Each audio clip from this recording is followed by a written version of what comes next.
In the annals of history, few moments stand out as sharply as Constantine's vision of the cross before the Battle of the Milvian Bridge in 312 CE. This event, often portrayed as a divine revelation, is celebrated as a turning point in the rise of Christianity, marking the beginning of its transformation from a persecuted sect to the dominant religion of the Roman Empire. But was it truly an encounter with the divine, or was it something else entirely? Could this vision have been a calculated move, a political strategy designed to consolidate power and reshape the empire to suit Constantine's ambitions? Constantine's rise to power came during a period of immense turmoil. The Roman Empire, divided under the Tetrarchy, was a fractured and unstable entity. Rival factions vied for dominance, and the fabric of Roman society, once held together by a shared pantheon of gods and a strong imperial cult, was beginning to fray. Christianity, though still a minority religion, was rapidly gaining followers. By the early 4th century, it represented a growing and organized demographic capable of wielding influence. For a ruler seeking to unite an empire, this burgeoning faith offered an unprecedented opportunity. Constantine's vision before the Battle of the Milvian Bridge is one of the most iconic moments in Christian history. It is often depicted as a divine intervention, signaling God's favor and guiding Constantine to victory. However, the accounts of this vision, primarily recorded by Eusebius and Lactantius, reveal inconsistencies and raise questions about its historical accuracy. Was this vision truly a religious experience, or was it a carefully crafted narrative designed to solidify Constantine's authority and align him with the growing Christian movement? Two main sources describe the vision, each offering a slightly different version of events. The first account comes from Lactantius, a Christian advisor to Constantine, who wrote in his On the Deaths of the Persecutors shortly after the battle. According to Lactantius, Constantine received a vision in a dream the night before the battle, instructing him to inscribe the Chi-Rho symbol, a Christian monogram, on the shields of his soldiers. Lactantius emphasizes the direct connection between this divine instruction and Constantine's victory, portraying it as a clear sign of God's intervention. The second and more elaborate account comes from Eusebius, the bishop of Caesarea, who recorded it years later in his life of Constantine. Eusebius describes a vision that occurred during daylight, in which Constantine saw a cross of light in the sky, accompanied by the words, "In hoc signo vinces," in this sign you will conquer. Later in a dream, Christ appeared to Constantine and instructed him to use the cross as his symbol of victory. Eusebius presents this vision as a turning point, marking Constantine's conversion to Christianity and his divine mandate to rule. The differences between these accounts are significant. Lactantius's version is simpler, focusing on a dream and the use of the Chi-Rho symbol. Eusebius, writing after Constantine had established Christianity as the dominant religion of the empire, provides a more dramatic and detailed narrative, complete with supernatural elements and direct divine communication. The timing of Eusebius's account, published decades after the event, raises questions about its reliability, as it reflects the political and theological agenda of a church now closely aligned with imperial power. The inconsistencies between these accounts suggest that the vision was shaped to serve specific purposes at different times. Lactantius's version, written closer to the event, reflects the immediate need to legitimize Constantine's victory and align it with divine favor. Eusebius's later account, by contrast, portrays Constantine as a divinely chosen ruler, emphasizing his role as the protector of Christianity and reinforcing the church's authority under his reign. Furthermore, the lack of contemporary Roman records corroborating the vision raises doubts about its historicity. Roman chroniclers, who meticulously documented military campaigns and political events, make no mention of a divine vision associated with the Battle of the Milvian Bridge. This absence suggests that the vision may not have been a widely recognized event at the time, and was instead retroactively inserted into the narrative to bolster Constantine's legacy. The symbolic elements of the vision also merit scrutiny. The Chi-Rho symbol, an early Christian monogram, would have been recognizable to Constantine and his Christian advisors. By adopting this symbol, Constantine could simultaneously appeal to the growing Christian population and frame his victory as divinely ordained. The phrase, "in hoc signo vinces," further reinforced this narrative, linking Constantine's military success to his newfound association with Christianity. The vision's timing, just before a decisive battle against Maxentius, also raises questions about its strategic value. Constantine was locked in a power struggle, and aligning himself with Christianity offered several advantages. It allowed him to tap into a growing and organized religious community, while distancing himself from the pagan traditions associated with his rivals. The vision, whether real or fabricated, provided a powerful narrative to justify his actions and rally support. In light of these inconsistencies and strategic considerations, Constantine's vision appears less like a spontaneous divine revelation and more like a carefully constructed narrative. The discrepancies between the accounts, the absence of corroborating evidence, and the vision's alignment with Constantine's political goals all point to a calculated use of religion as a tool for power. This event, immortalized in Christian tradition, was not just a moment of spiritual awakening, but a masterstroke of political strategy. The idea that Constantine's vision was a carefully constructed narrative gains traction when we examine the political landscape of his time and the strategic benefits he derived from his association with Christianity. Far from being an impulsive or purely spiritual decision, Constantine's embrace of the Christian faith can be viewed as a calculated move to consolidate power, unify the empire, and legitimize his rule. By the early 4th century, the Roman Empire was a fractured and volatile entity. The Tetrarchy, introduced by Diocletian, divided the empire into 4 regions, each governed by an emperor or subordinate ruler. This system, while initially stabilizing, ultimately fostered rivalry and division. Constantine's rise to power placed him in direct conflict with Maxentius, who controlled the western portion of the empire, including Rome. The Battle of the Milvian Bridge was not just a military confrontation, but a decisive moment that would determine the future of the empire. Aligning himself with Christianity offered Constantine several key advantages. First, it provided a unifying ideology for an empire increasingly divided along religious and cultural lines. Christianity, despite being a minority religion, was rapidly growing and well organized. By publicly adopting the faith, Constantine could tap into its expanding base of followers who were eager for a leader who shared their beliefs. This move positioned him as a unifying figure capable of bridging the divides within the empire. Second, the vision and its narrative offered a powerful means of legitimizing Constantine's rule. In a society where divine favor was seen as a key indicator of political authority, the claim of a divine vision elevated Constantine above his rivals. By portraying himself as a ruler chosen by God, Constantine could assert moral and spiritual superiority over Maxentius, whose rule lacked such validation. The image of the cross in the sky and the phrase "in hoc signo vinces" reinforced the idea that Constantine's victory was preordained, making his claim to power unassailable. Third, Constantine's embrace of Christianity allowed him to distance himself from the traditional paganism associated with his rivals and predecessors. Pagan practices, while still dominant, were increasingly viewed as outdated and fragmented. By aligning with Christianity, Constantine positioned himself as a progressive and visionary leader, attuned to the shifting cultural and religious dynamics of his time. This alignment also undermined the traditional Roman elite, who relied on the old religious order to maintain their power. Constantine's actions after the Battle of the Milvian Bridge further reveal his strategic use of Christianity. In 313 CE, he issued the Edict of Milan, which legalized Christianity and granted religious freedom throughout the empire. This decree not only ended the persecution of Christians, but also established Constantine as a protector of the faith. The edict was a political masterstroke, allowing Constantine to gain the loyalty of the Christian population while maintaining the support of non-Christian factions by extending religious tolerance to all. Beyond the Edict of Milan, Constantine's patronage of Christianity was extensive. He funded the construction of churches, including the Basilica of St. Peter in Rome, and actively involved himself in theological disputes, such as the Arian controversy. His convening of the Council of Nicaea in 325 CE was a landmark moment in Christian history, shaping the faith's doctrine and unifying its practices. These actions were not merely acts of faith, but deliberate efforts to consolidate his power and integrate Christianity into the fabric of the Roman Empire. However, Constantine's religious policies were not without contradictions. Despite his public embrace of Christianity, he continued to honor traditional Roman deities, particularly Sol Invictus, the sun god.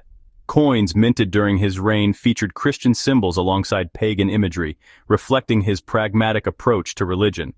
By maintaining ties to both traditions, Constantine ensured that he could appeal to a broad base of supporters, balancing the old with the new.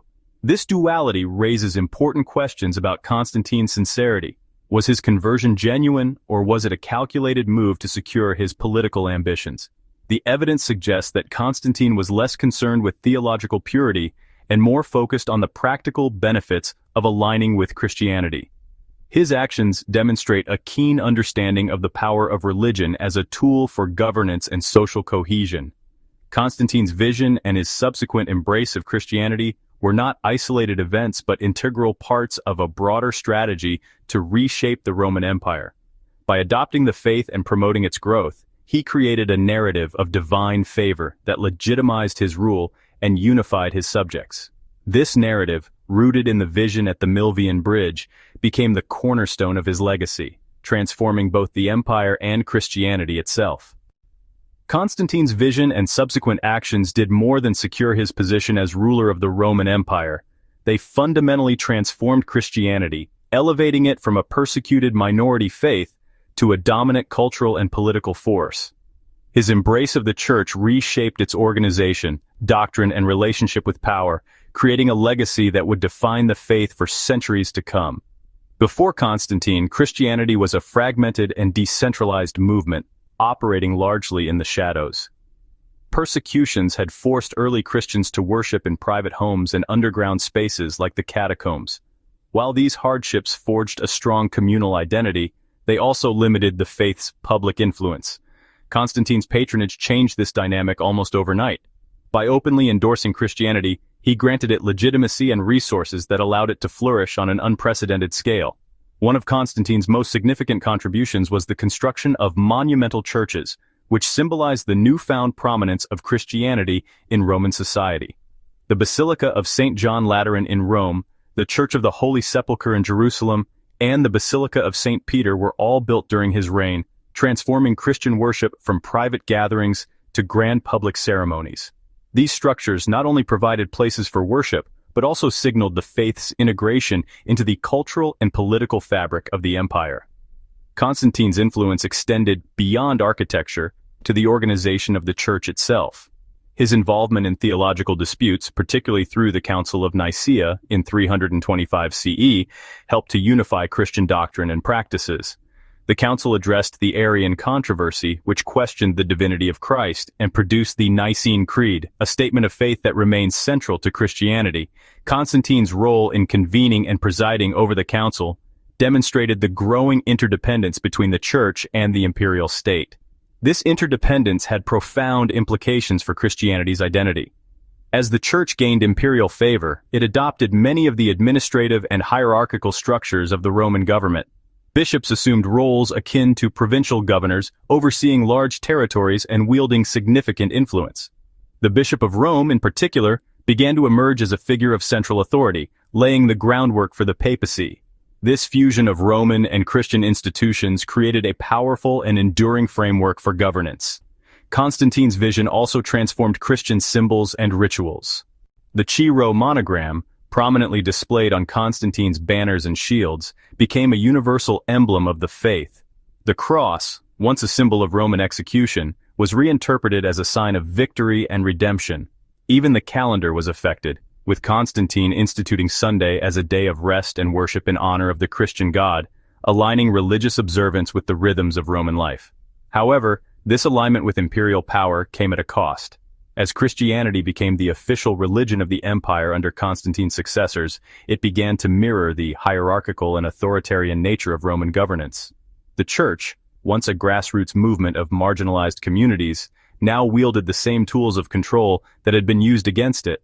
This transformation raised questions about the faith's relationship with power and its commitment to the teachings of Christ, who had preached humility and service rather than dominance and authority. Constantine's vision also had long-term effects on Christianity's relationship with other religions. The Edict of Milan in 313 CE granted religious freedom, but subsequent emperors increasingly favored Christianity at the expense of pagan practices. Pagan temples were converted into churches, and traditional rites were suppressed. By the end of the 4th century, under Emperor Theodosius I, Christianity became the official state religion, and paganism was effectively outlawed. This shift not only cemented Christianity's dominance but also marked the beginning of its role as a tool of political power and cultural conformity. The legacy of Constantine's vision is complex. On one hand, it provided the foundation for Christianity's global influence, enabling it to shape the moral, cultural, and political landscapes of the Western world. On the other hand, it marked the beginning of a fraught relationship between the church and power, as the faith's alignment with empire often compromised its spiritual ideals. Constantine's use of religion as a means of consolidating authority set a precedent that would be followed by rulers for centuries, intertwining faith and politics in ways that continue to resonate. By transforming Christianity into a state-sanctioned religion, Constantine reshaped its trajectory, turning a movement rooted in resistance and humility into an institution of immense power. His vision, whether divine or devised, became the cornerstone of this transformation, forever altering the relationship between religion and empire. Constantine's vision of the cross before the Battle of the Milvian Bridge is remembered as a divine turning point in history, a moment when Christianity was thrust into the spotlight of the Roman Empire. But a closer examination reveals a more calculated narrative, one steeped in political strategy and ambition. This vision was not simply a spiritual revelation, but a carefully constructed and wielded tool that allowed Constantine to consolidate power, unite his empire, and fundamentally transform the trajectory of Christianity. The historical context of Constantine's rise paints a clear picture of an empire teetering on the edge of fragmentation. Faced with the daunting task of securing his rule in a fractured political and religious landscape, Constantine needed more than military prowess. He needed a unifying ideology that could rally the people and legitimize his authority. Christianity, with its growing influence and organized structure, presented the perfect opportunity. By aligning himself with the faith, Constantine effectively co-opted a movement that was already gaining momentum. The vision at the Milvian Bridge, whether fabricated or exaggerated, served as the linchpin of this strategy. It portrayed Constantine as a ruler chosen by God, blessed with divine favor and destined to lead. This narrative not only justified his actions, but also provided a compelling story that resonated with Christians and pagans alike. The aftermath of Constantine's vision underscores its success as a political tool. Through policies like the Edict of Milan and his patronage of the Church, Constantine reshaped Christianity into an institution that mirrored the structure and authority of the Roman Empire. His convening of the Council of Nicaea established the precedent for imperial involvement in church affairs, forever intertwining religion and state. These actions solidified Constantine's legacy as the ruler who transformed Christianity from a marginalized sect into the dominant religion of the Western world. Yet this transformation was not without its costs. As Christianity became the faith of the empire, it adopted many of the characteristics of imperial power, including hierarchy, wealth, and the suppression of dissent. The Church's alignment with political authority raised questions about its commitment to the teachings of Christ, who had preached humility and resistance to worldly power. Constantine's vision, while instrumental in elevating Christianity, also marked the beginning of this tension, a tension that continues to shape the faith to this day. The story of Constantine's vision is a testament to the power of narrative in shaping history. By claiming divine inspiration, Constantine secured his rule and set the stage for Christianity's rise. But this narrative also highlights the complex relationship between religion and politics, a relationship that has been both a source of strength and a point of contention throughout history. Ultimately, Constantine's vision was less about a divine revelation and more about a ruler seizing an opportunity. It was a moment of political genius, a calculated move that reshaped an empire and a religion. While the divine light may not have shone in the sky that day, the brilliance of Constantine's strategy ensured that the story would endure for millennia, leaving an indelible mark on the world. If you enjoy our content, we'd love your support. By joining one of our channel memberships, you help us continue creating videos like this one while gaining access to some amazing perks. As a member, you'll unlock exclusive content available only to supporters, earn loyalty badges to show off in comments and live chats, and enjoy priority responses to your comments, shoutouts, and more. The best part? Memberships start at just $2.99 a month, less than a cup of coffee. Even small contributions make a big difference for the PJ Bible TV team in covering production costs and delivering the content you love. And if you're not ready to become a channel member today but still want to support us, there are other ways to help. Engaging with our videos is a tremendous way to show your support. By taking just a few moments to like the video, share it with friends, family, or on social media, and leave a comment, you're telling the YouTube algorithm to share our content with more people. Your support, no matter how you choose to show it, means the world to us. Thank you for being part of the PJ Bible TV community.